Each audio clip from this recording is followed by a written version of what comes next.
November 23ರಂದು ನಡೆಯುವ ಉತ್ತರ ಕನ್ನಡ ಜಿಲ್ಲೆಯ ಸರ್ವಾಂಗೀಣ ಅಭಿವೃದ್ಧಿಗಾಗಿ ನಾವು ನೀವು ಸಮಾವೇಶಕ್ಕೆ ಜಿಲ್ಲೆಯ ಹಿರಿಯ ಸಾಹಿತಿಗಳು, ಗಣ್ಯರು, ಹೋರಾಟಗಾರರು ಹಾಗೂ ಚಿಂತಕರಿಂದ ಬೆಂಬಲ ಮತ್ತು ಸಮಾವೇಶದಲ್ಲಿ ಭಾಗಿಯಾಗುವುದಕ್ಕೆ ಕರೆ.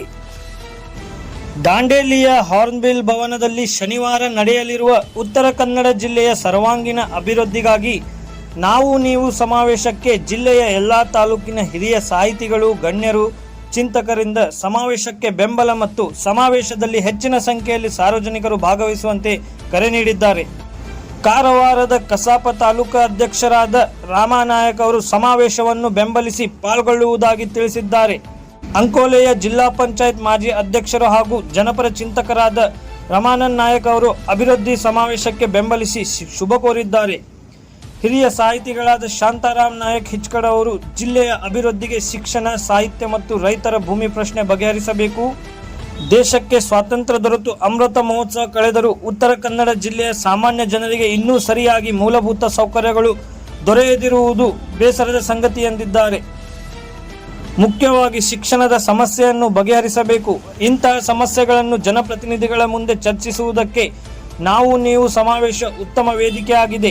ಇದಕ್ಕೆ ನನ್ನ ಸಂಪೂರ್ಣ ಬೆಂಬಲವಿದೆ ಎಂದು ಜಿಲ್ಲೆಯ ಎಲ್ಲ ಜನರು ಪಾಲ್ಗೊಂಡು ಸಮಾವೇಶವನ್ನು ಯಶಸ್ವಿಯಾಗಿಸಬೇಕೆಂದು ವಿನಂತಿಸಿದ್ದಾರೆ. ದಾಂಡೇಲಿಯಲ್ಲಿ ಜಿಲ್ಲೆಯ ಅಭಿವೃದ್ಧಿ ಕುರಿತು ಸಮಾವೇಶ ನಡೆಯಲಿದೆ.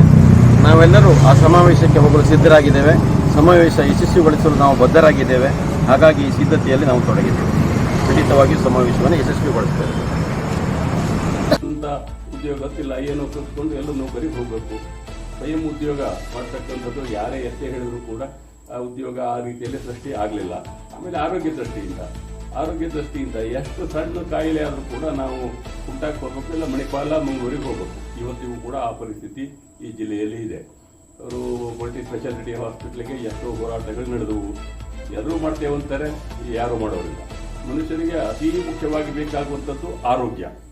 ನಮ್ಮ ಆರೋಗ್ಯ ಕೇಂದ್ರಗಳೆಲ್ಲ ಇವೆ, ಇಲ್ಲಂತಲ್ಲ, ಅಲ್ಲಿ ಕೆಲವೆಲ್ಲ ಅನುಕೂಲತೆಗಳನ್ನು ಮಾಡಿದ್ದಾರೆ. ಆದರೂ ಕೂಡ ಅಲ್ಲಿ ದಾಂಡೇಲಿಯಲ್ಲಿ 23ನೇ ತಾರೀಕಿಗೆ ಜಿಲ್ಲೆಯ ಅಭಿವೃದ್ಧಿ ಕುರಿತು ನಡೆಯಲಿರುವ ಸಮಾವೇಶ ಬಹಳ ಸಕಾಲಿಕವಾಗಿದೆ ಮತ್ತು ಬಹಳ ಔಚಿತ್ಯಪೂರ್ಣವಾಗಿದೆ. ಈ ಅಭಿವೃದ್ಧಿ ಎನ್ನುವುದು ಪದ ಕ್ಲೀಶೆಯಾಗಿದೆ.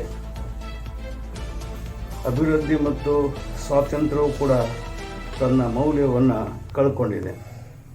ಬಹಳ ದುಃಖದ ಸಂಗತಿ ಅಂದರೆ ಸ್ವಾತಂತ್ರ್ಯ ಹೋರಾಟಕ್ಕೆ ಹೆಸರಾದಂಥ ಈ ಉತ್ತರ ಕನ್ನಡ ಜಿಲ್ಲೆ ಸ್ವಾತಂತ್ರ್ಯ ಪಡೆದು 75 ವರ್ಷಗಳನ್ನು ಅಮೃತ ಮಹೋತ್ಸವ ಕಳೆದರೂ ಕೂಡ ಈ ದೇಶದ, ಅದರಲ್ಲೂ ಉತ್ತರ ಕನ್ನಡ ಜಿಲ್ಲೆಯ ಸಾಮಾನ್ಯ ಜನರಿಗೆ ಮೂಲಭೂತ ಸೌಕರ್ಯಗಳು ಇನ್ನೂ ಒದಗಿ ಬರಲಿಲ್ಲ. ವಿಶೇಷವಾಗಿ ನಾನು ಒಬ್ಬ ಶಿಕ್ಷಕನಾದ್ದರಿಂದ ಅಭಿವೃದ್ಧಿಗೂ ಶಿಕ್ಷಣಕ್ಕೂ ಭಾಳ ಹತ್ತಿರ ಸಂಬಂಧ. ಶಿಕ್ಷಣದ ಪ್ರಗತಿಯೇ ಅಭಿವೃದ್ಧಿಗೆ ಮೂಲ ಕಾರಣ. ಆ ದೃಷ್ಟಿಯಿಂದ